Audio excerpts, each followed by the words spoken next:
بالله من شرور أنفسنا ومن سيئات أعمالنا من يهده الله فلا مضل له ومن يضلل فلا هادي له وأشهد أن لا إله إلا الله وحده لا شريك له وأشهد أن محمدا عبده ورسوله. قال الله تعالى في كتابه الكريم يا أيها الذين آمنوا اتقوا الله حق تقاته ولا تموتن إلا وأنتم مسlimun amma ba'd. Ayo ikhwah, kita lanjutkan kajian Sahih At-Targhib wa Tarhib. Kita masuk ke hadis 184, masih tentang keutamaan berwudu. Wa anhu aydan, dan dari Utsman bin Affan juga annahu da'a bima'in, bahwasanya beliau meminta air untuk berwudu. Fatawadda'a, lalu beliau berwudu. Thumma dhahik, kemudian setelah selesai berwudu beliau pun tertawa. Faqala li ashabi, lalu beliau berkata kepada teman-temannya, kepada sahabat-sahabatnya, ala tas'aluni ma adhakani, tidakkah kalian bertanya kepadaku apa yang membuat aku tertawa? Faqalu, mereka berkata, ma adhakaka ya amiral mu'minin.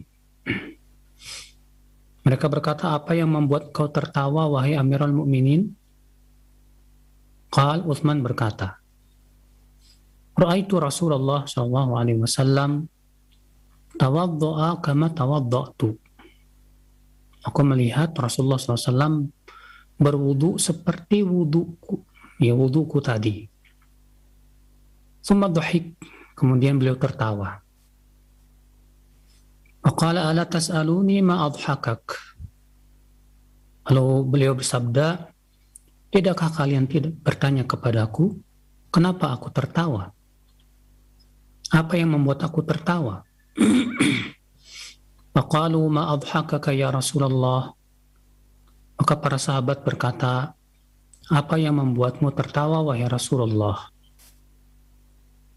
Faqal, maka Rasulullah sallallahu alaihi wasallam bersabda, innal 'abda idza da'a biwudu'in faghasala wajhah hatta Allahu anhu kulla khati'atin asabaha biwajhihi.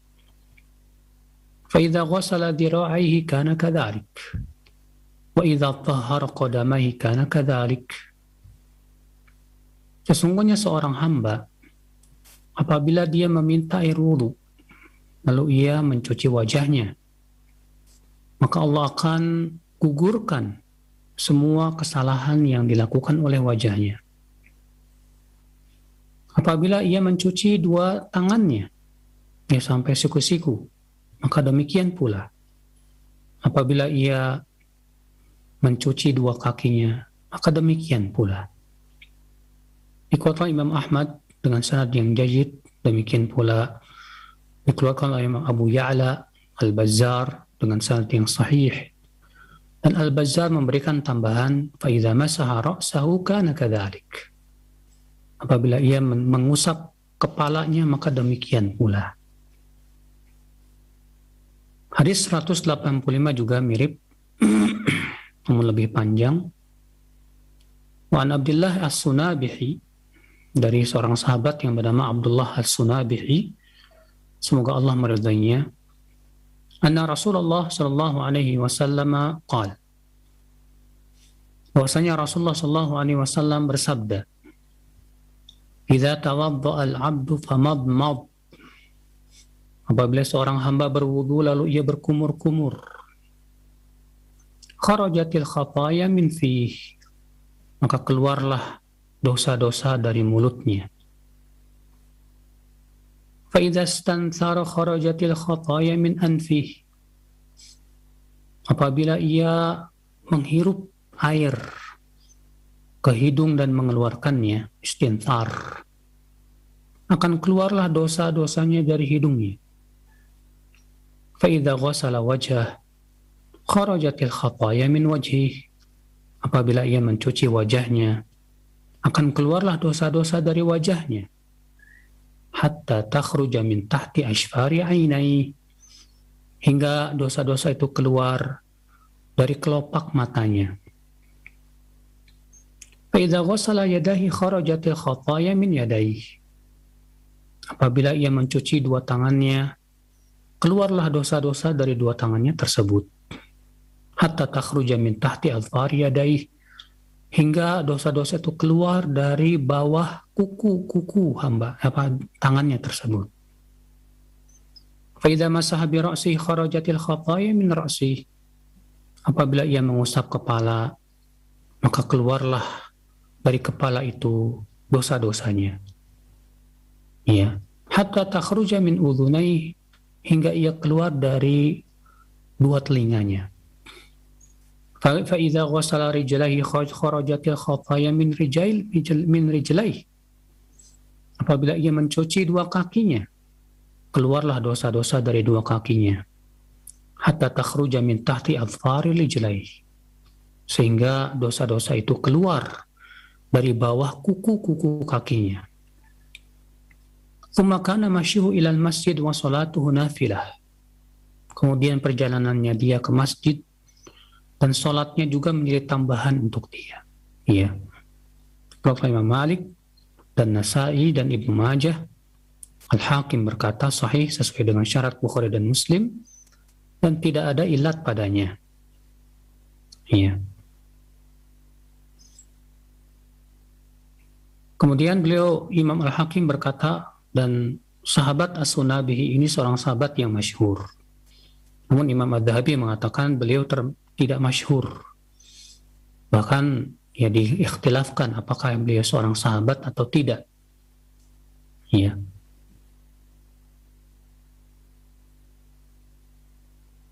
Dan hadis ini disahihkan oleh Syekh Al-Albani rahimahullah. Ya, dengan syawahid-syawahidnya. Dua hadis ini menunjukkan saudaraku sekalian ya, bahwasanya wudhu itu Masya Allah bisa menggugurkan dosa. Bayangkan Nabi SAW mengatakan kalau kita berkumur-kumur saja, maka dosa-dosa kecil yang dilakukan oleh lisan kita akan keluar. Ya, bukan dosa besar. Kalau dosa besar harus dengan taubat. Tapi yang dimaksud dalam hadis ini kata para ulama yaitu dosa-dosa kecil. Iya. Demikian pula ketika kita memasukkan air ke hidung dan mengeluarkannya, keluar dosa yang dilakukan oleh hidung. Saat kita mencuci wajah, keluar dosa yang dilakukan oleh wajah. Saat mencuci tangan, saat mencuci kaki, itu menyebabkan keluar dosa-dosanya. Itu dosa-dosa kecil tersebut. Masya Allah. Ini luar biasa. Makanya kalau kita qadarullah diberikan oleh Allah Subhanahu wa taala ya suka hadas, ya suka kentut, alhamdulillah. Setiap kali kita berwudu, bayangkan berapa banyak dosa yang digugurkan oleh Allah. Ya, semakin seseorang itu sering berwudu, setiap berhadas dia berwudu, setiap berhadas dia berwudu, apalagi ditambah dengan salat wudu misalnya, maka Masya Allah itu menjadi sebuah keutamaan yang agung dan besar bagi dia. Maka dari itulah saudaraku sekalian ya, orang yang mengetahui tentang keutamaan agung ya dari berwudu seperti ini, dia tidak akan malas berwudu. Iya. Namun ini tentunya bagi mereka yang mengharapkan ampunan Allah dan berharap agar dosa-dosanya digugurkan oleh Allah Subhanahu wa taala. Kita masuk hadis yang ke-186, hadis yang dikeluarkan oleh Muslim dalam sahihnya, dan saya akan bacakan secara lengkap ya, dari Sahih Muslim.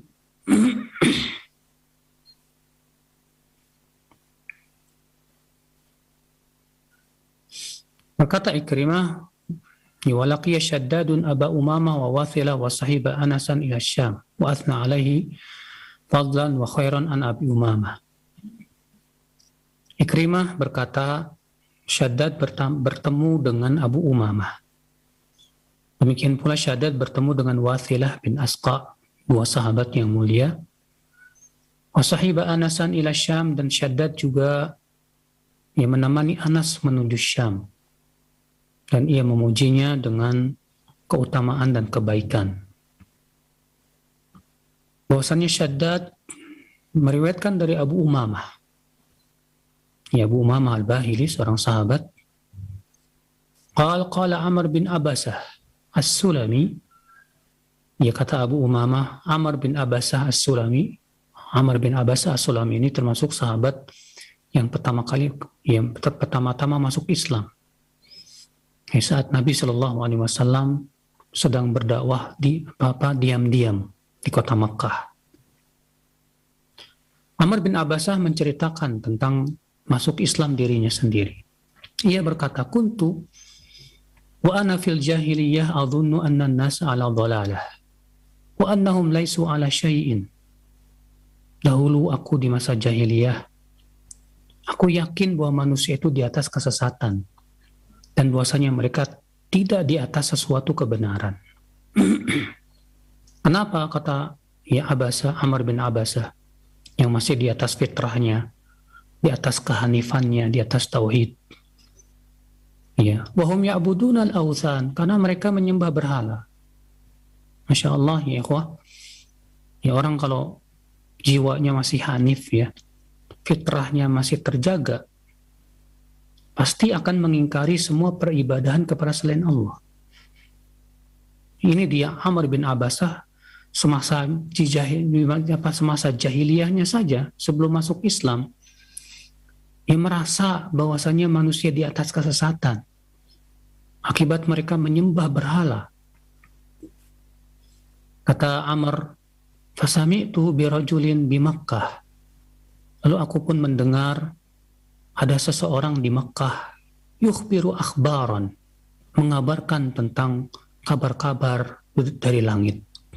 Maksudnya, Amr mendengar ada seorang nabi yang muncul di kota Makkah. Faqa'adtu ala rahilati, lalu aku pun duduklah di atas untaku. Faqadimtu alaih, lalu aku pun pergi untuk menemuinya.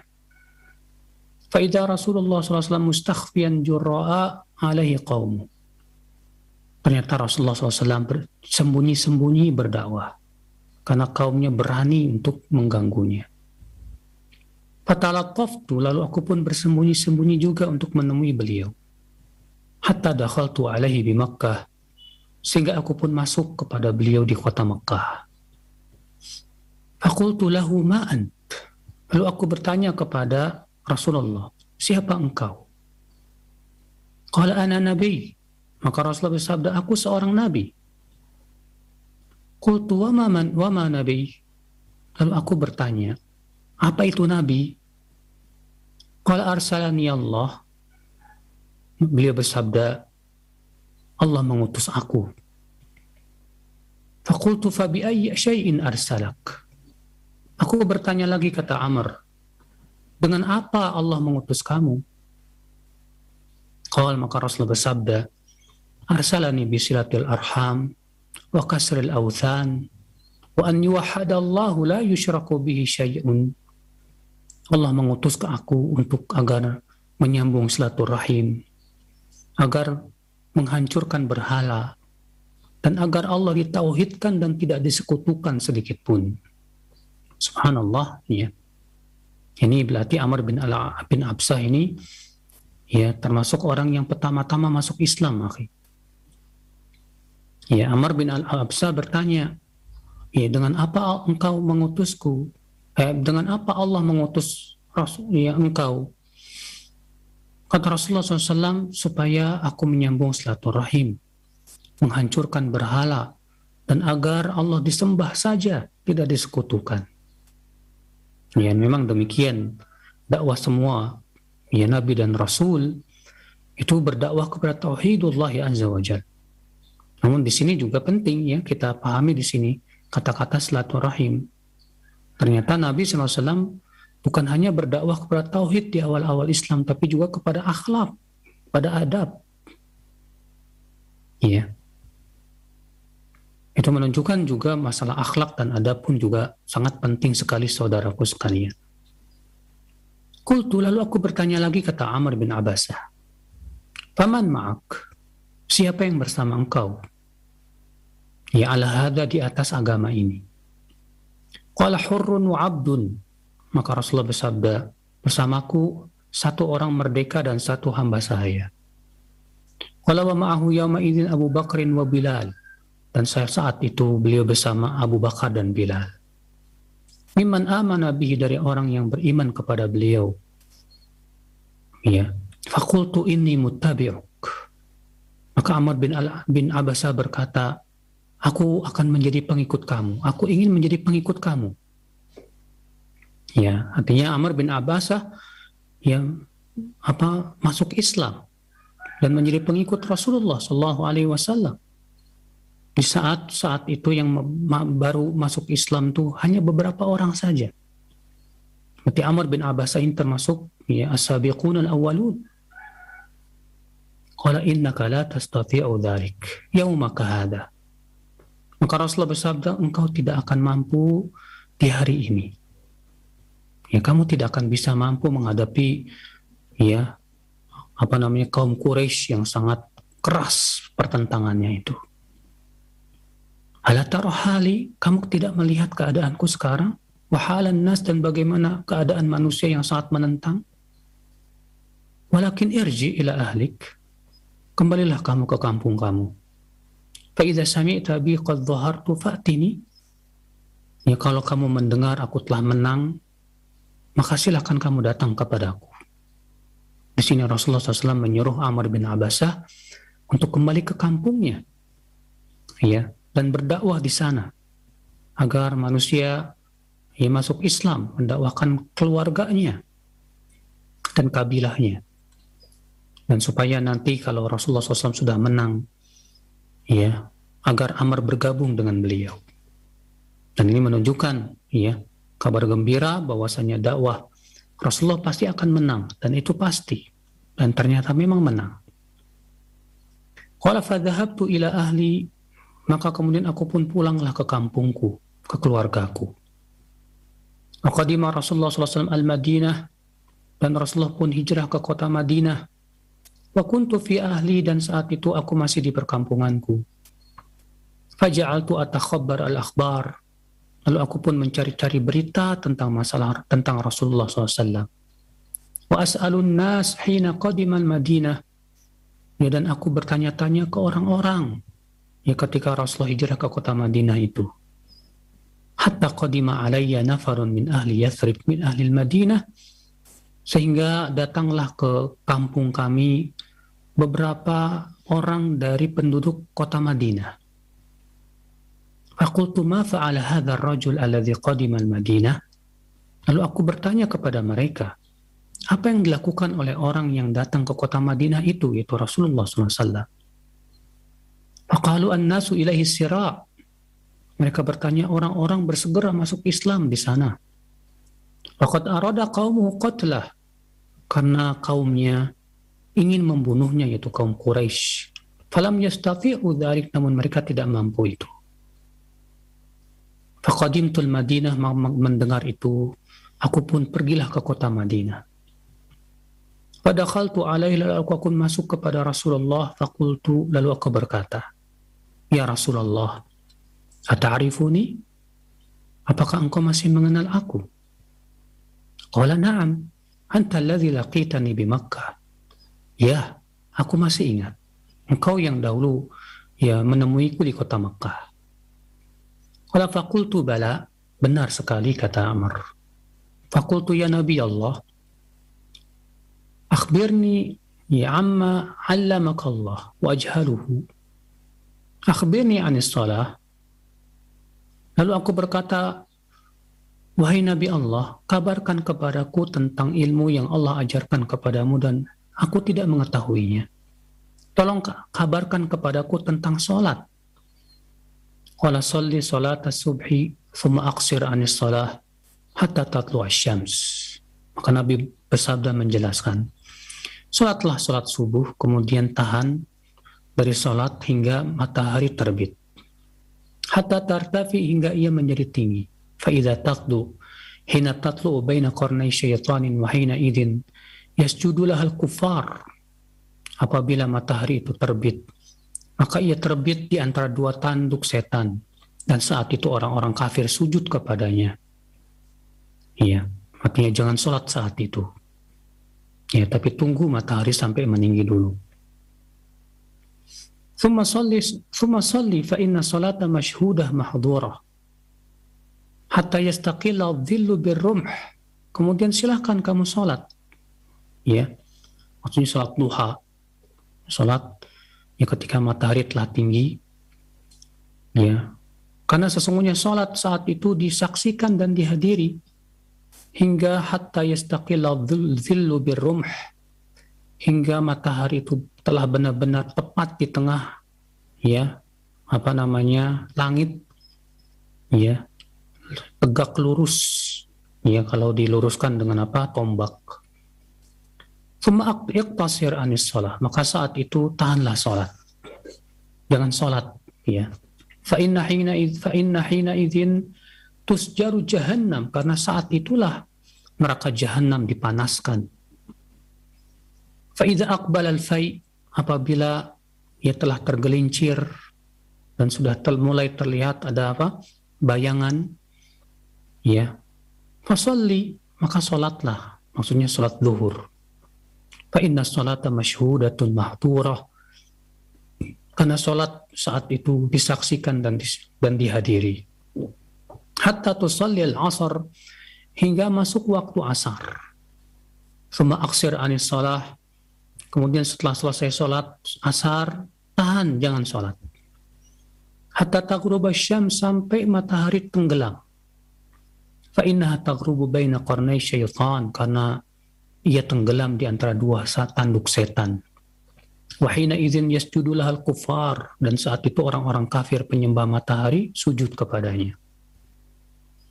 Qala faqultu ya Nabi Allah, Amr bin Abasa berkata, wahai Nabi Allah, fal wudu hadithni an, tolong ceritakan kepadaku tentang wudu, wahai Rasulullah. Maka Rasulullah bersabda, ma minkum rajulun yuqarribu wudu'ahu fayatamadmad wa yastanshiq fayantathir illa kharrat khataya wajhi wa fihi wa khayashimihi. Kata Rasulullah SAW, tidak ada seorang pun yang membaguskan wudunya, di mana ia berkumur-kumur, menghirup air ke hidung dan mengeluarkannya, kecuali akan keluarlah dosa-dosa dari wajahnya, dari mulutnya, dari hidungnya. Tsumma idza ghasala wajhah kama amarahu Allah, kemudian apabila ia mencuci wajahnya sebagaimana yang Allah perintahkan. Artinya, ya, syarat digugurkan dosa itu kalau memang mencuci wajahnya, cara wudunya sesuai dengan apa yang Allah perintahkan, bukan dengan perkara yang bid'ah, yang dibuat-buat, ya. Illa kharrat khataya wajhihi min atrafi lihyatihi ma'al ma, kecuali akan keluarlah, ya, jatuhlah dosa-dosa wajahnya, ya, dari ujung-ujung janggutnya bersama air. Tsumma yaghsilu yadayhi ilal mirfaqain, kemudian ia mencuci dua tangannya ke siku-siku. Illa kharrat khataya yadayhi min anamilihi ma'al ma, kecuali akan berjatuhanlah, berguguranlah dosa-dosa dua tangannya, ya, dari jari-jarinya bersama air. Tsumma yamsahu ra'sahu illa kharrat khataya ra'sihi, kemudian ia mengusap kepalanya, kecuali akan keluar, ya, berguguran pula dosa-dosa kepalanya itu. Ya, min atrafi sya'rihi, dari ujung-ujung rambutnya, ma'al ma, bersama tetesan air. Tsumma yaghsilu qadamaihi ilal ka'bain, kemudian ia mencuci dua, ya, kakinya sampai mata kaki. Illa kharrat khataya rijlaihi min anamilihi ma'al ma, kecuali akan berguguranlah dosa-dosa kakinya, ya, dari jari-jari kakinya bersama air itu. Fa in huwa qama fa shalla fahamidallah wa athna alaihi wa majjadahu billadhi huwa ahlun wa farragha qalbahu lillahi illa ansarafa min khati'ati ka hay'ati yawma waladatu ummu. ya apabila ia berdiri untuk sholat, lalu ia memuji Allah, menyanjungnya, memuliakannya, ya sesuai dengan keagungan Allah yang memang Allah berhak mendapatkannya, dan ia benar-benar memfokuskan hatinya untuk Allah saja. Artinya tidak memikirkan dunia sama sekali dalam dua rakaat tersebut. Ini disebut dengan 2 rakaat wudu ya. Kecuali setelah selesai sholat, ia telah bersih dari dosa-dosanya seperti dilahirkan oleh ibunya. Iya. Lalu Amr bin Abbasah menyampaikan hadis ini kepada sahabat lainnya bernama Abu Umamah. Lalu Abu Umamah berkata, "Hai Amr, iya. Unzur ma taqulu fi maqamin wahid. Yu'ta hadha rajul." Coba kamu periksa lagi, benar nggak yang kamu sampaikan ini? Masa satu amalan saja sudah diberikan pahala sebesar itu? Artinya Abu Umamah merasa heran. Masa cuma dengan wudu, dengan sholat 2 rakaat, lalu Allah bersihkan dosa-dosanya seperti dilahirkan oleh ibunya, yang benar aja. Iya. Apa kata Amr? Ya, menjawab, "Ya Aba Umamah, wahai Aba Umamah, laqad kabirat sinni, aku sudah tua. Waraqa azmi, tulangku sudah rapuh. Waqtaraba ajali, dan ajalku juga sudah dekat. Wa ma bihajatun an aqdhiba 'ala Allah wa la 'ala Rasulillah." Ya apa sih kebutuhanku? Kenapa saya berdusta atas nama Allah dan atas nama Rasulullah SAW? Sesuatu yang aku tidak pernah mendengarnya dari Rasulullah SAW. Ya. "Lau lam asma'hu min Rasulillah SAW illa marra aw marratain aw thalathan hatta adda 7 marrat ma haddatsu bi abadan." Kalau bukan karena aku mendengar langsung dari Rasulullah sekali, 2 kali, 3 kali, 4 kali, 5 kali, sampai 7 kali, aku tidak akan sampaikan hadis ini selama-lamanya. Walakinni sami'tu aktsar min dzalik. Ya, akan tetapi aku mendengar dari Rasulullah SAW lebih banyak dari itu. Ya, lebih banyak dari 7 kali maksudnya. Masya Allah, subhanallah, saudaraku sekalian, bagaimana cerita Amr bin Abbasah ini, yang beliau di atas, ya ketika di masa jahiliyahnya masih di atas fitrah. Beliau yakin sekali manusia di atas kesesatan karena mereka menyembah berhala. Amr bin Abbasah di masa jahiliyahnya tidak ikut-ikutan menyembah berhala. Dia masih di atas fitrahnya. Sehingga ketika ia mendengar berita tentang Rasulullah SAW, keluar seorang nabi yang mengaku nabi di kota Makkah, Amr bin Abbasah pun segera pergi ke sana dan menemui Rasulullah SAW, dan ternyata Rasulullah sedang berdakwah sembunyi-sembunyi. Ya, hanya diikuti oleh beberapa orang saja. Ya, namun dan setelah masuk Islam, Rasulullah menyuruh Amr bin Abbasah untuk pulang ke kampungnya. Ya, sementara Rasulullah terus berdakwah, dan ketika Rasulullah telah menang dan hijrah ke kota Madinah, Amr pun kemudian bergabung dengan Rasulullah SAW di kota Madinah. Nah, di sini subhanallah, Amr minta diajarkan tentang Islam. Demikian memang akhi, setiap orang yang mencintai Islam, yang memproklamirkan diri sebagai seorang Muslim, dia berusaha untuk mempelajari tentang apa sih hakikat Islam, apa saja yang Allah perintahkan dalam Islam. Namun sayang banyak di zaman sekarang orang yang mengaku dirinya Muslim, KTP-nya Muslim, tapi tidak ada sama sekali keinginan untuk belajar apa itu Islam, apa itu sholat, apa itu 2 kalimat syahadat, apa itu zakat, puasa, haji. Hanya sebatas ikut-ikutan saja di masyarakat tanpa berusaha mempelajarinya. Lihat Amr bin Abbasah, beliau semangat sekali masuk Islam. Beliau bersedia menjadi pengikut Rasulullah SAW dengan segala macam konsekuensinya. Tapi kemudian Rasulullah menyuruh Amr bin Abbasah untuk pulang ke kota, ke kampungnya. Dan menyuruh supaya bergabung nanti setelah Rasulullah menang. Dan ternyata Amr, Masya Allah, semangatnya tidak pudar. dia tetap istiqomah di atas Islamnya itu. Sampai beliau bertanya-tanya kepada orang-orang tentang kabar dan berita Rasulullah SAW. Sehingga akhirnya terdengarlah bahwa Rasulullah SAW hijrah ke kota Madinah. Maka kemudian beliau pun minta diajarkan tentang ilmu-ilmu yang berhubungan tentang Islam. Maka kemudian Rasulullah mengajarkan tentang sholat dan waktu-waktunya. Juga Rasulullah SAW ditanya oleh Ammar tentang bagaimana keistimewaan wudhu yang luar biasa. Yang ternyata subhanallah, wudhu itu diajarkan oleh Rasulullah SAW secara detail kepada para sahabatnya berserta keutamaan-keutamaannya.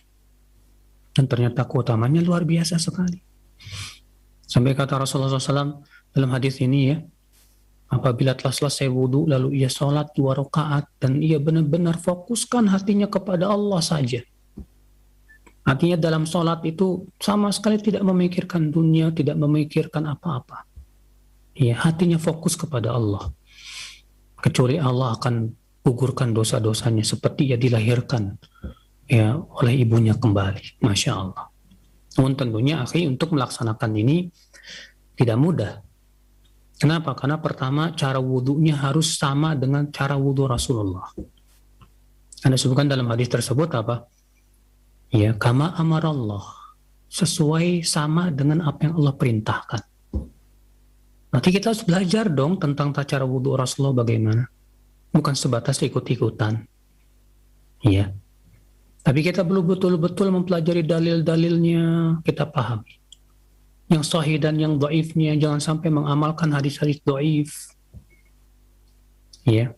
Supaya benar-benar wudhu kita sesuai dengan wudhunya Rasulullah SAW. Kemudian setelah itu salat 2 rakaat. Dan syarat untuk mendapatkan keutamaan itu ketika kita salat 2 rakaat pun hati kita betul-betul khusyuk dan fokus kepada Allah. Dan ini tidak mudah, saudaraku. Terkadang di awal-awal sholat kita khusyuk. Namun kemudian di tengah sholat kita ingat sana, ingat sini, ingat Sulit sekali supaya di 2 rakaat betul-betul kita fokus hati kita kepada Allah itu sulit banget. Karena yang namanya orang yang sedang sholat itu ternyata ada setan yang bernama khinzib yang memang tugasnya itu adalah memang dia menggoda orang sholat, mengingatkan orang sholat tentang ini dan itu. Tak mudah, saudaraku. Tapi kalau memang ternyata dia bisa melakukan itu, dalam 2 rakaat itu dia fokus betul, hanya kepada Allah, hanya mengingat Allah, hanya berzikir kepada Allah, maka ini luar biasa pahalanya di sisi Allah Subhanahu wa Ta'ala. Makanya Abu Umamah merasa heran, lalu menegur Amr, Amr, coba kamu lihat lagi, jangan kamu salah itu. Masa dengan satu amalan segitu saja sudah dapat pahala sebesar itu? Keutamaan dan keistimewaannya. Maka Amr berkata, aku sudah tua, ajalku sudah dekat. Buat apa aku berdusta atas nama Allah dan Rasulnya? Kalau bukan karena aku mendengar Rasulullah sekali, 2 kali, sampai 7 kali, aku tidak akan berani menyampaikannya. Tapi masalahnya aku mendengarnya dari Rasulullah lebih dari 7 kali. Subhanallah ya akhal Islam, azani Allah wa yakum. Maka dari itulah kita berusaha untuk semangat di dalam mempelajari fikih Islam, hukum-hukum Islam, apalagi yang berhubungan dengan masalah akidah yang merupakan makna syahadat la ilaha illallah Muhammad Rasulullah. Semoga kita termasuk orang-orang yang diberikan oleh Allah kekuatan, semangat terus untuk menuntut ilmu Allah, dan juga menjaga wudhu kita disertai dengan salat 2 rakaat setelah wudhu. Demikian wabillahi taufik. Naam. Naam, baik, syukran jazakallahu khair atas materi yang telah disampaikan oleh Ustaz Abu Yahya Abdussalam Al-Syafidhullah. Masih dalam pembahasan kitab Thaharah yang mudah-mudahan ini bermanfaat untuk kita semua. Dan untuk selanjutnya kami buka sesi interaktif, sesi soal jawab bagi Anda para pemerhati roja sekalian yang ingin bertanya. Naam, yang pertama kami ajukan ada pertanyaan dari Ahmad yang berada di Pondok Aren. Assalamualaikum warahmatullahi wabarakatuh.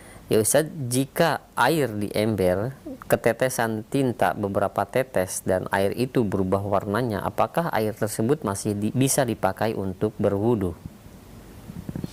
Berubah warna kalau selama itu tidak mengeluarkan ya dari nama air secara mutlak, maka itu boleh dipakai untuk wudhu. Tapi kalau campurannya ternyata lebih banyak daripada airnya, sehingga hilang kemutlakannya, maka tidak boleh dijadikan sebagai wudhu. Wallahu a'lam.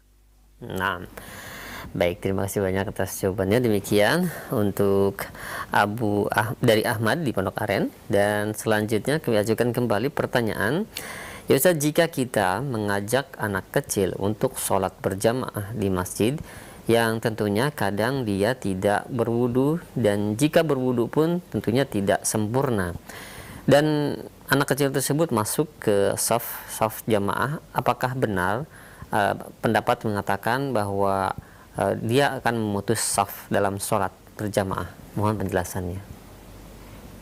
Pertama, ya, terjadi ikhtilaf para ulama tentang saf anak kecil, apakah dianggap atau tidak. Sebagian ulama mengatakan tidak dianggap. Dan ini pendapat Umar bin Khattab, di mana Umar menyuruh anak kecil itu ya untuk berdiri di saf yang paling belakang, sendirikan dia di belakang. Sementara Ibnu Abbas memandang bahwa saf anak kecil sama dengan saf anak dewasa. Iya, yang jelas dalam hal ini tidak ada dalilnya yang berasal dari Rasulullah SAW. Yang jelas, ya, Rasulullah SAW baru memerintahkan anak kecil itu sholat umur 10 tahun dan menyuruh untuk dipukul ya umur 10 tahun ya untuk sholat. Dan orang tua juga harus pahami bahwa anak kalau belum mumayyiz ya maka sholatnya tidak sah. Kalaupun dia sholat, maka pahalanya untuk orang tuanya.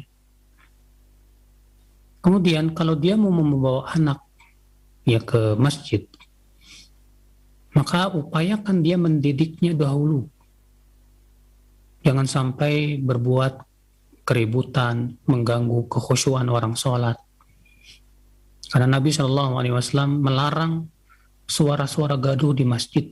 Nabi bersabda, "Iyyakum wa haisyatil aswaq." Dijauhi oleh kalian suara-suara gaduh seperti di pasar, ya di dalam masjid itu. Itu dilarang. Bahkan Umar pernah melihat dua orang sedang ngobrol di dalam masjid dan meninggikan suara mereka. Maka Umar kemudian melempar mereka dengan kerikil. Ketika mereka melihat siapa yang melemparnya, ternyata Umar bin Khattab. Lalu Umar berkata, "Min aina antuma?" Dari mana kalian berasal? Mereka berkata, "Kami dari Taif." Ya, rupanya tamu. Apa kata Umar? "Ya lau kuntuma min ahlil Madinah." Kalau kamu berdua penduduk kota Madinah, la uja'tukuma dorban, aku akan pukul kalian. Karena sesungguhnya Rasulullah melarang mengangkat suara di masjid. Ya, sampai demikian. Maka dari itu, kalau kita punya anak, kita bawa ke masjid, akhirnya di masjid cuma lari-lari sana sini, mengganggu orang sholat, ya, atau teriak-teriak, ini tidak dibenarkan, ya, dan bisa jadi orang tuanya nanti juga mendapatkan dosanya. Ya, kenapa? Karena masalahnya masjid ini harus dihormati, akhi. Ada kehormatan masjid yang harus kita pelihara, ya. Maka dari itu, siapapun orang tua yang ingin membawa anaknya ke masjid, ya, dan hendaklah dia ajarkan dahulu tentang adab-adab masjid. Bilang ke anaknya bahwasanya teriak-teriak di masjid, mengganggu kekhusyuan orang sholat itu termasuk ya dosa, nggak boleh. Ya, kalau ternyata nggak bisa diatur juga, ya jangan dibawa. Nanti tunggu sampai dia mumayyiz, umur 7 tahun. Sambil terus dididik sampai dia betul-betul paham ya bagaimana adab di masjid tersebut. Wallahu a'lam. Nah. Nah, baik, syukran jazakallahu khair atas jawabannya demikian untuk yang bertanya. Dan selanjutnya ada pertanyaan dari Ummu Zalfa yang berada di Bekasi. Ya Ustadz, jika satu ember besar air dan dia tercipati oleh air kencing, apakah masih bisa dipakai untuk bersuci? Dan apakah doa wudu yang sahih itu ada tambahannya dari Allahumma ij'alni minat tawabin dan seterusnya? Nah, syukran jazakallahu khair. Ikhtilaf para ulama tentang air yang kurang dari 2 kullah lalu terkena najis. Apakah air yang kurang dari 2 kullah terkena najis walaupun tidak berubah warnanya, baunya, dan rasanya menjadi najis atau tetap suci? Menjadi 2 pendapat. Sebagian ulama mengatakan ia menjadi najis walaupun tidak berubah rasanya, baunya, dan warnanya. Dasarnya hadis idza balaghal ma'u qullatain lam yahmil khabath. Apabila air itu telah sampai 2 kullah maka tidak membawa najis. Iya. Kata mereka berarti kalau kurang dari 2 kullah masih membawa najis. Sementara sebagian ulama berpendapat bahwa air kalau kurang dari 2 kullah lalu terkena najis dan ternyata tidak berubah rasanya, baunya, dan warnanya, maka ia tetap di atas kesuciannya. Dasarnya hadis innal ma'a tahurun la yunajjisuhu syai'un. Sesungguhnya air itu pada asalnya suci, tidak dinajiskan oleh sesuatu pun juga.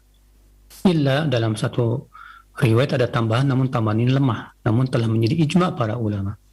Illa ma ghalaba rihuhu wa ta'muhu wa launuhu, kecuali kalau ternyata berubah ya warnanya, baunya, atau rasanya.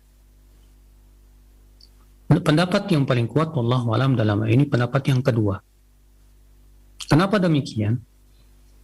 Karena pendapat pertama menggunakan mafhum. Ya.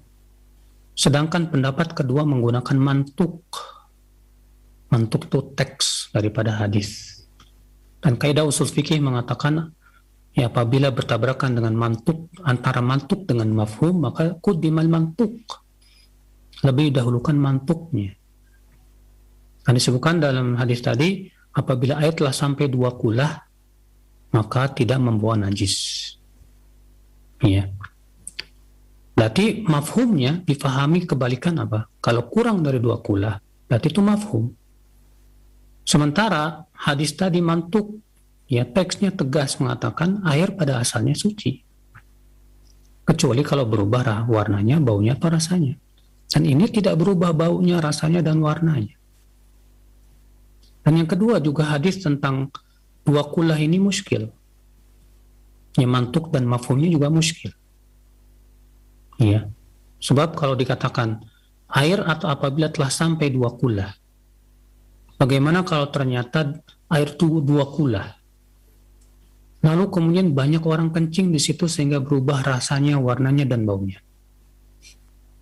Seluruh ulama sepakat bahwa air kalau sudah sampai 2 kullah, walaupun itu lebih dari 2 kullah, namun ternyata ia terkena najis yang banyak dan merubah warnanya atau rasanya atau baunya, maka tetap jadi najis. Berarti kalau lebih dari 2 kullah, kalau berubah warnanya dan rasanya dan ini tetap jadi najis. Berarti itu menunjukkan bahwa ilatnya adalah apa? Ya, yaitu berubah warnanya, baunya, atau rasanya. Makanya ya pendapat yang kedua mengatakan bahwa makna hadis itu artinya ya apabila air telah sampai 2 kullah biasanya tidak membawa najis, artinya tidak berubah rasanya, baunya, dan rasanya atau warnanya. Ya. Berarti kalau kalau kurang dari 2 kullah, kalau ternyata ia tidak berubah pun sama hukumnya. Nah, itulah pendapat yang paling kuat yang saya condong kepadanya. Itu bahwasanya air ya kalau kurang dari 2 kullah, dan tadi bertanya kalau misalnya di ember yang besar lalu terkena cipratan air kencing, maka kita lihat berubah nggak warnanya, baunya, dan rasanya. Ya kalau ternyata tidak berubah sama sekali, maka tetap boleh ya kita pakai untuk berwudu dan dia tetap di atas kesuciannya. Wallahu a'lam. Nah. Nah, baik, terima kasih banyak atas jawabannya. Demikian untuk ibu yang bertanya. Dan selanjutnya kami beralih di layanan telepon. Silahkan bagi Anda yang ingin bertanya langsung. Assalamualaikum warahmatullahi wabarakatuh. Waalaikumsalam warahmatullahi wabarakatuh. Dengan siapa, di mana? Saya Askal dari Butun. Nah, silahkan Pak Askal. Saya menanyakan derajat hadis, Ustaz. Ada saya dengar riwayat bahwasanya tatkala kita makan makanan haram walaupun sesuap itu dapat menyebabkan sholatnya kita tertolak, Ustaz. Tidak tertolak apa tertolak? Tertolak. Tertolak. Artinya tidak diterima. Saya dengar itu riwayat dari At-Tabrani. Iya, belum selesai pertanyaannya. Bagaimana, Ustaz? Setahu saya hadis tersebut tidak sahih. Ya. Yang jelas kalau kita makan makanan yang haram, ya, maka ini jelas berbahaya untuk diri kita, karena ancamannya neraka. Namun kalau kita sholat dan sholatnya ikhlas, sesuai dengan contoh Rasulullah SAW, khusyuk, tumakninah, terpenuhi padanya rukunya dan sholat syaratnya, tetap diterima insya Allah. Namun kembali nanti pada hari kiamat akan ditimbang antara amalan kebaikan dan amalan keburukannya itu. Iya. Maka dari itu, wallahu alam dalam masalah ini, ya, saya belum mendapatkan riwayat yang sahih bahwasanya makanan yang haram itu menjadikan ibadah kita tidak diterima oleh Allah Subhanahu wa taala. Wallahu a'lam. Nah, baik. Terima kasih banyak. Syukran jazil khair atas jawabannya. Demikian untuk Bapak Askal yang berada di Buton. Dan selanjutnya silahkan yang Assalamualaikum. Waalaikumsalam warahmatullahi wabarakatuh. Dengan siapa, di mana, Ibu? Dengan Bu Tini di Jakarta Timur. Silahkan. Ini Ustadz mau nanya. Tadi kan pembahasannya setiap kita berwudu itu di seluruh anggota badan itu kan mengurangi dosa-dosa. Yang saya mau tanyakan, kalau berwudu tanpa sholat, misalnya mau pergi atau mau ke pasar atau mau melakukan sesuatu, apa itu tidak berlebihan? Karena merasa dosa-dosanya terlalu banyak. Terus apakah benar Ustadz pernah dengar air wudu kita nanti di akhirat akan menjadi saksi atau cahaya gitu di hadapan Allah Subhanahu wa taala. Demikian Ustaz, syukron jazakallahu khairan. Assalamualaikum warahmatullahi wabarakatuh. Waalaikumsalam warahmatullahi wabarakatuh. Berwudu untuk pergi ke pasar atau yang lainnya tidak ada dalilnya. Namun ada dalil yang menganjurkan kita menjaga wudu kita. Setiap kali kita berhadas, kita berwudu. Ya, Rasulullah bersabda, wala yuhafidhu 'alal wudu illa mu'min. Tidak ada yang menjaga wudunya kecuali seorang mukmin. Arti itu menunjukkan anjuran untuk menjaga wudu kita. Setiap kali berhadas kita berwudu. Ya, sehingga kita selalu di atas kesucian. Ya, karena kita memang sangat dianjurkan untuk banyak berzikir kepada Allah di mana saja kita berada. Sementara Rasulullah tidak suka berzikir dalam keadaan tidak suci, walaupun itu boleh. Namun tentunya kalau ditanya mana yang lebih utama, lebih besar pahalanya, berzikir kepada Allah di atas kesucian atau berzikir dalam keadaan tidak suci, jawabnya tentu yang lebih besar pahalanya adalah berzikir kepada Allah di atas kesucian. Nah, ketika kita pergi ke pasar, pasti tidak lepas dari zikir masuk pasar, dan juga di pasar kita jangan sampai lalai dari berzikir kepada Allah. Maka kita sangat dianjurkan untuk menjaga wudhu kita. Ya. Dan Nabi mengatakan bahwa hanya mukmin yang sempurna saja yang bisa menjaga wudhunya itu. Ya. Kemudian yang kedua tadi apa ya? Lupa saya. Nah, qadarullah terluput Ustaz. Nanti mungkin akan disampaikan kembali Ustaz untuk pertanyaan yang kedua dari Ibu Tini di Jakarta Timur. Nah, mungkin kami akan berikan kesempatan kembali penelpon yang ketiga, silakan. Assalamualaikum warahmatullahi wabarakatuh. Waalaikumsalam warahmatullahi wabarakatuh. Dengan siapa, di mana? Dari Hamburg di Sulawesi, Ustaz. Silakan. Pertanyaan saya begini, Ustaz, menyambung tadi tentang sholatnya anak-anak yang jawaban dari Ustaz itu. Nah, di di masjid itu Ustadz, kadang kita buka TPA begitu, kemudian anak-anak ini kadang ada di bawah 7 tahun sudah dimasukkan. Nah, anak ini suka ketika sholat, mereka itu suka ribut, mengganggu, meskipun sudah disab di belakang, kadang beku dorong dan sebagainya. Bagaimana dengan ini Ustadz? Apakah gurunya mendapat dosa atau bagaimana? Iya. Tadi. Ya, Assalamualaikum warahmatullahi wabarakatuh. Jazakumullah khairan.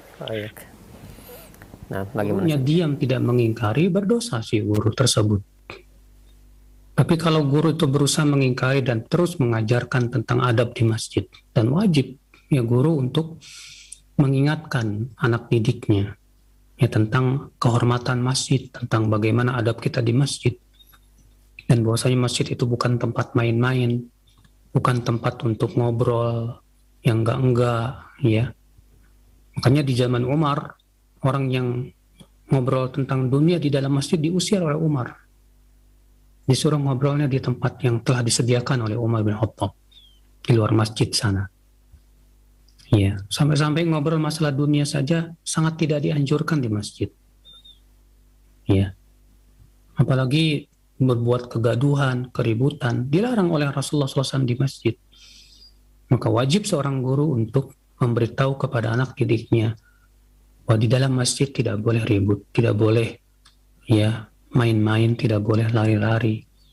Terus ingatkan, jangan sekali, 2 kali, 3 kali, sampai mereka betul-betul paham ya tentang kehormatan masjid yang harus kita jaga. Ya demikian, Allahu a'lam. Nah, yang pertanyaan yang kedua tadi Ustaz dari Ibu Tini Jakarta Timur mengenai apakah wudhu nanti di akhirat akan menjadi cahaya di hadapan Allah Subhanahu wa taala. Sudah lewat sebetulnya hadisnya dan sudah kita bacakan bahwa pada hari kiamat nanti umat Islam akan dipanggil dalam keadaan wajah, tangan dan kaki mereka bercahaya dari bekas air wudhu. Ya, dan juga Rasulullah mengenali umatnya itu dengan bekas air wudhu yang menjadi cahaya. Ya demikian, Allahu a'lam. Nah, baik, terima kasih banyak, syukran jazakallahu khair atas jawabannya demikian. Dan selanjutnya kami beralih kembali pertanyaan di layanan pesan WhatsApp. Ada pertanyaan dari 2 pertanyaan senada. Ya, Assalamualaikum ya Ustaz, jika kita buang air kecil lalu di celana kita terkena cipratan air kencingnya dan hanya kita basuh saja dengan air, apakah itu sudah cukup untuk membersihkannya? Kalau kita buang air kecil terus terkena cipratan, apakah cukup kita menciprati saja? Tentunya cipratan air kencing itu najis. Ya, tidak cukup sebatas diciprati, karena kita tidak tahu apakah cipratan itu kena apa enggak. Maka kalau kita tahu tempat-tempat yang terkena cipratannya, hendaknya kita cuci. Ya, tidak cukup sebatas kita ciprati saja. Kecuali kalau kita merasa ragu, apakah celana saya ini kena cipratan apa enggak. Maka kalau sebatas ragu, ya enggak masalah, kita hilangkan keraguan dengan cara kita ambil air, ya, dengan cidukan, kemudian kita cipratkan. Seperti halnya Rasulullah SAW melakukan demikian dalam sebuah hadis riwayat Abu Daud.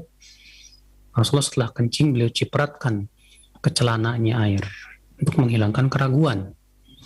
Tapi kalau kita yakin bahwa cipratan itu mengenai ya celana kita, wajib kita cuci. Dan tidak cukup sebatas diciprati, wallahu a'lam. Nah, baik, terima kasih banyak atas jawabannya. Syukran jazakallahu khair. Demikian untuk yang bertanya. Dan selanjutnya ada pertanyaan dari hamba Allah yang berada di Bandung mengenai menyela-nyelai kaki dengan tangan kiri.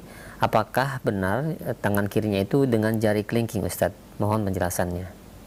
Memang demikian yang disebutkan sebuah riwayat. Nabi menyela-nyelainya dengan kelingking. Kenapa memakai kelingking? Karena ya dari jemari yang, apalagi orang yang gemuk ya, kadang kalau pakai jempol itu kurang bisa masuk. Tapi kelingking karena dia kecil, dia lebih bisa ya masuk ke sela-sela kaki itu sehingga lebih menyeluruh. Tapi kalau misalnya kakinya itu kurus kayak saya nih ya, di mana kita tidak sela-selai pun juga sudah kena air. Maka pada waktu itu menyela-nyelai saat itu tidak wajib hukumnya. Ya, karena yang terpenting adalah terkena air. Tapi kalau kita sela-selai juga boleh. Bagaimana Ustaz kalau saya sela-selai pakai kelingkingin agak sulit? Ya, lebih mudah dengan jari yang lain. Ya, kita coba untuk membiasakan dan kelingking. Kalau memang agak sulit, ya tidak apa-apa dengan jari yang lain. Karena kaidah mengatakan al-masyaqqah tajlibut taisir, sesuatu yang sulit mendatangkan kemudahan. Allahu a'lam. Nah, baik. Terima kasih banyak. Syukran jazakallahu khairan. Mudah-mudahan menjadi faidah untuk kita semua. Dan selanjutnya kami ajukan kembali pertanyaan. Ya Ustaz, jika kita berwudu kemudian kita berbicara dengan teman sebelah kita, apakah wudu kita sah ataukah perlu mengulangi dari awal? Tidak ada dalil yang mengharuskan kita harus diam saat wudu. Itu hanya sebatas adab saja. Adapun sampai mengatakan bahwa berbicara dalam wudu itu bisa membatalkan wudu, maka ini tidak ada sama sekali dalil yang menunjukkan kepada hal itu. Jadi berbicara itu tidak membatalkan wudu. Demikian. Baik, terima kasih banyak atas jawabannya demikian. Dan selanjutnya kami ajukan pertanyaan. Ya Ustaz, apakah wudu itu harus menghadap kiblat dan bagaimana wudu di sebelahnya ada tempat sampah Ustaz? Pertama, saya belum menemukan dalil bahwasannya wudu itu harus menghadap ke kiblat. Iya. Memang ada sebuah riwayat yang dihasankan oleh Syekh Albani rahimahullah, khairu majlisin mastuqbilat bihil qiblah. Sebaik-baik majelis itu yang dihadapkan ke kiblat. Maka kalau misalnya kita bisa menghadap ke kiblat, ya silakan. Tapi itu tidak harus. Ya, kalau misalnya tempat wudunya menghadap bukan ke kiblat, nggak masalah juga. Karena ya saya belum menemukan riwayat yang sahih dari Rasulullah dan para sahabatnya bahwa mereka berusaha kalau berwudu menghadap ke kiblat. Ya, Allahu a'lam. Nah, bagaimana tempat wudu yang sebelahnya tempat sampah? Kalau tempat sampah itu ya bukan tempat najis, sebatas tempat sampah saja. Ya, sama sekali bukan tempat najis, ya nggak masalah. Ya, namun tentunya jangan sampai tempat sampah itu dekat masjid, yang menyebabkan bau-baunya itu mengganggu orang yang ada di masjid. Iya. Dilarang kita untuk mengganggu ya orang yang ibadah di masjid dengan semua yang berbentuknya gangguan, baik itu suara, apalagi bau-bau yang tidak enak. Ya kalau orang yang makan bawang saja nggak boleh ke masjid, maka apalagi ini sampah yang baunya kemana-mana misalnya, yang menyebabkan orang yang ada di masjid terganggu dengan bau sampah. Maka ini pun tidak dibenarkan. Ya, wajib dipindahkan tempat sampah yang dekat masjid yang bisa mengganggu ya orang yang sedang beribadah di dalam masjid. Adapun berwudu di dekat tempat sampah, maka itu ya tidak mempengaruhi keabsahan wudu sama sekali selama kita berwudu di atas tempat yang suci. Ya. Nah, demikian. Nah, baik, terima kasih banyak. Syukran jazakallahu khairan atas jawabannya demikian. Dan selanjutnya kami berikan kesempatan kembali di layanan telepon. Assalamualaikum. Waalaikumsalam warahmatullahi wabarakatuh. Dengan siapa, di mana? Hamba Allah di Jawa Timur. Silakan. Ini Ustaz, bagaimana hukumnya kalau masih punya wudu tapi memuncak? Ada yang mengatakan itu batal, tapi tidak sampai keluar ke mulut, tapi hanya di tenggorokan aja gitu Ustaz. Maksudnya muntah?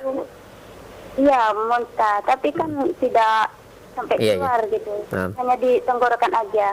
Iya, baik. Dan bagaimana kalau ambil air wudu hanya dikucur tapi tidak diusap itu? Apakah sah wudunya? Itu yang kedua. Syukran atas penjelasannya. Jazakallahu khairan. Assalamualaikum warahmatullahi wabarakatuh. Assalamualaikum warahmatullahi wabarakatuh. Nggak ngerti maksudnya apa ya? Muntah, muntahnya hanya sampai di tenggorokan saja. Apakah membatalkan wudu? Iya. Apakah muntah membatalkan wudu? Pendapat yang rajih tidak. Karena hadis tentang masalah itu adalah dhaif. Iya. Karena hadis tentang masalah itu dhaif, maka pendapat yang saya condong kepadanya adalah memuntah tidak membatalkan wudu sama sekali. Ya, namun kalau misalnya dia muntah lalu berwudu, ya boleh, karena Nabi pun pernah muntah lalu berwudu. Namun itu hanya sebatas perbuatan Nabi saja. Ya, dan sebatas perbuatan itu tidak menunjukkan wajib sebagaimana disebutkan dalam usul fikih. Akan tetapi menunjukkan kepada sunnah saja. Ya, kalau ternyata muntahnya nggak sampai keluar, cuma sampai ke kerongkongan saja, ya apalagi itu bukan muntah namanya. Iya. Adapun pertanyaan yang kedua tadi apa ya? Yang kedua kami juga kurang memahami, Ustaz. Mungkin kami ajukan pertanyaan yang lainnya di layanan pesan singkat. Ini ada 3 atau 4 pertanyaan yang sama mengenai wudu yang di situ ada WC-nya. Karena ada yang berpendapat kita wudu di tempat yang ada WC-nya itu membaca bismillahnya itu ketika akan masuk ke WC. Dan juga ada yang berpendapat bahwa boleh karena yang dilarang itu ketika buang air yang untuk berzikir. Tapi jika tidak buang air besar ataupun kecil, maka boleh untuk membaca bismillah di dalam masjid, di dalam kamar mandi yang ada WC-nya. Mohon penjelasannya. Ini masalah khilafiyah di kalangan para ulama juga. Imam Bukhari mengatakan tidak apa-apa berzikir di WC. Ya, beliau membawakan sebuah bab dalam masalah ini di dalam sahihnya. Ya, bahwasanya zikir di setiap tempat. Ibnu Hajar mengatakan beliau mengisyaratkan seakan beliau membantah pendapat yang mengatakan tidak boleh berzikir di WC. Maka Imam Bukhari madhabnya adalah membolehkan berdasarkan keumuman hadis Aisyah adalah Rasulullah SAW berzikir pada setiap tempat. Ya. Sementara ya sebagian ulama lagi berpendapat tidak boleh berzikir di WC. Alasannya apa? Karena WC itu tempat ma'wa syayatin, tempatnya setan. Ya. Atas dasar itu kata mereka tidak boleh berzikir di WC. Nah, mereka yang mengatakan tidak boleh, ya, ketika kita berzikir berwudu di dalam WC dan tidak ada tempat lain kecuali di situ, setahu saya membolehkan juga dengan dalih bahwa ini terpaksa. Sementara membaca bismillah sebelum sholat, sebelum wudu sangat ditekankan. Sebagaimana Rasul bersabda, la sholata liman la wudu'a lah, wa la wudu'a liman lam yadhkur ismallah alaih. Tidak sah sholat bagi orang yang tidak wudu, dan tidak ada wudu bagi mereka yang tidak membaca bismillah. Menjadi ikhtilaf para ulama, apa maksud hadis ini? Sebagian mengatakan maksudnya wajib membaca bismillah. Karena Nabi meniadakan, ya, mengatakan la wudu'a, tidak ada wudu. Berarti itu menunjukkan pada asalnya kata mereka, ya la itu nafiyah lis-sihhah. Ya, pada asalnya la itu nafiyah lil wujud. Kalau tidak bisa maka dibawa kepada nafiyah lis-sihhah, meniadakan keabsahan. Sampai ada dalil yang menunjukkan bahwa yang dimaksud di sini bukan meniadakan keabsahan. Iya. Sementara sebagian ulama mengatakan hadis ini maksudnya adalah ya, bahwa baca bismillah hukumnya sunnah. Tapi sunnah yang ditekankan dan tidak wajib. Kenapa? Karena dalam Al-Quran tidak disebutkan itu. Iya. Demikian pula Rasulullah SAW dalam hadis-hadis para sahabat yang mencontohkan ya, wudhu Nabi SAW seperti hadis Utsman bin Affan, Abdullah bin Zaid, dan banyak lagi sahabat yang mencontohkan wudhu Nabi tidak menyebutkan bismillah. Itu menunjukkan, kata mereka, dalil menunjukkan bahwa itu tidak wajib. Kalau itu hukumnya wajib, pasti sudah dijelaskan oleh Rasulullah SAW dan para sahabatnya. Ya. Dan diamalkan terus-menerus oleh Rasulullah SAW. Dan ini pendapat jumhur ulama dan ini yang rajih, wallahu a'lam. Namun ya, karena itu sifatnya sunnah yang sangat ditekankan, ya sudah. Ya kita baca saja walaupun di dalam WC, nggak masalah. Apalagi WC-WC di zaman sekarang, ya najisnya itu hilang dengan cara dipencet. Ya kalau di toilet itu kan dipencet hilang najisnya. Ya pergi. Bersihkan juga rata-rata WC di zaman sekarang tuh ya bersih. Ya. Maka wallahu a'lam, ya boleh, dan itu juga fatwa Syekh bin Baz di mana Syekh bin Baz berfatwa ketika ditanya tentang bolehkah membaca bismillah di dalam WC, beliau mengatakan boleh, nggak apa-apa, lil hajah, karena dibutuhkan. Demikian yang saya sampaikan pagi hari ini, semoga yang saya sampaikan bermanfaat. Yang benar itu semuanya dari Allah, dan yang salah itu dari kekurangan ilmu saya dan dari syaitan. Dan mohon maaf bila ada kata-kata yang tak berkenan di hati ya dari dalam ceramah-ceramah saya ini. Wabillahi taufik. Subhanakallah bihamdika asyhadu an la ilaha illa anta astaghfiruka wa atubu ilaik. Wassalamualaikum warahmatullahi wabarakatuh.